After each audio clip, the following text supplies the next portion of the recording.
जाकी कैसी अखियां भुलाइली जो जी बारो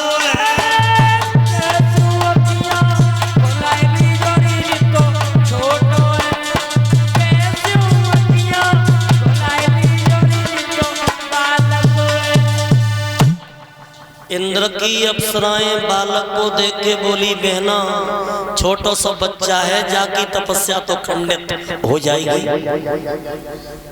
एक ध्रुव की माँ बनी गई माँ और मैया बन के ध्रुव की रोने लगी लाला तेरी माँ हूं मैं। ध्रुव ने आंखें नहीं खोली एक नागिन बन गई एक शेरनी बन के घुर्राने लगी लेकिन ध्रुव ने आंखें नहीं खोली तो क्षीर सागर में भगवान विष्णु का सिंहासन डगमगाने लगा है। अब भगवान विष्णु नारद बाबा को पूछने लगे कि नारद आज हमारा सिंहासन हिल रहा है। नारद बोले प्रभु थोड़ी देर और देखो नीचे दिखाई देते तुम्हें कुछ पता है? अभी नहीं पता देखो जाके 5 वर्ष का छोटा बेटा ध्रुव तुम्हारी तपस्या कर रहा है एक पैर के अंगूठे पे खड़े होकर के और इंद्र की अप्सराएं उसकी तपस्या को खंडित करना चाह रही। सोई भगवान ने क्षीर सागर छोड़ दिया नंगे पैर दौड़े दौड़े भगवान आए सो माया की ऐसी ततैया छोड़ी कि वे दैया मैया करके वहां से भाग गए और ध्रुव के सामने भगवान आए लेकिन तो ध्रुव ने नेत्र नहीं खोले।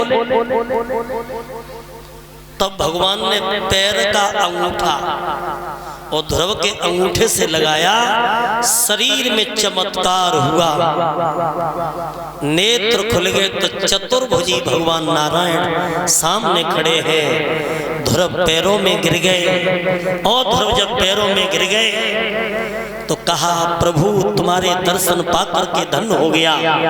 सुनकर ध्रुव की प्रार्थना और द्रवत भय कमलेश और कहा लालन सचिंत हो आज तेरे काटे सकल कलेश। लाला तेरी भक्ति से हम बहुत खुश हैं। हम तुझे वरदान देते हैं कि तू 36 सहस्त्र तक पृथ्वी पे रहेगा और 1 सहस्त्र होता है 1000 का और ध्रुव को वरदान दिया कि तुम 36,000 वर्ष तक पृथ्वी पे रहोगे। उसके बाद स्वर्ग से विमान आएगा और तुम काल के सिर पे पैर रख करके स्वर्ग के लिए जाओगे और ध्रुव तारे के नाम से जाने जाओगे। देवताओं में परम पद मिलेगा। और इंद्र को बुलाया और कही कि तुम जाके गुलाम बनो गुलाम क्योंकि तुमने इसकी तपस्या को खंडित कर माना चाहा। तो इंद्र बना गुलाम। तो इंद्र के ऐरावत हाथी पे बैठ करके और ध्रुव अयोध्या में आए हैं। तो अयोध्या के सभी बड़े बूढ़े बुजुर्ग बड़े खुश हैं कि ध्रुव आ गया। लेकिन ध्रुव ने देखा कि मैं हाथी पे बैठा हूं और मेरे बुजुर्ग नीचे चल रहे हैं। तो देखो शिष्टाचार ध्रुव हाथी से कूद गए सबके संग संग चलने लगे।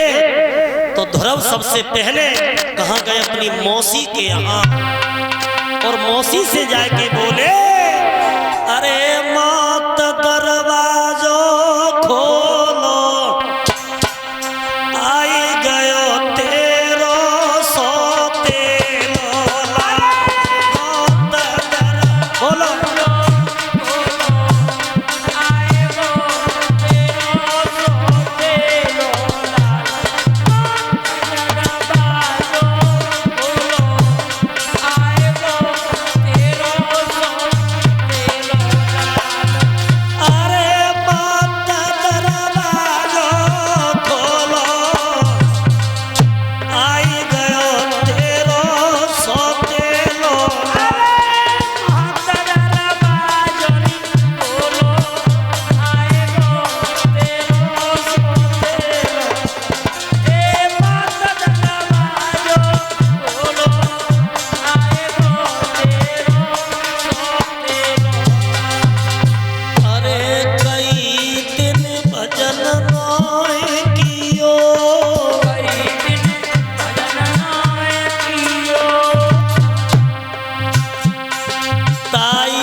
सुनी कि ध्रुव आएगा और तपस्या भी करके आया है। सो मौसी लज्जित भई, मैंने किवाड़ ना खोले शर्म के मारे।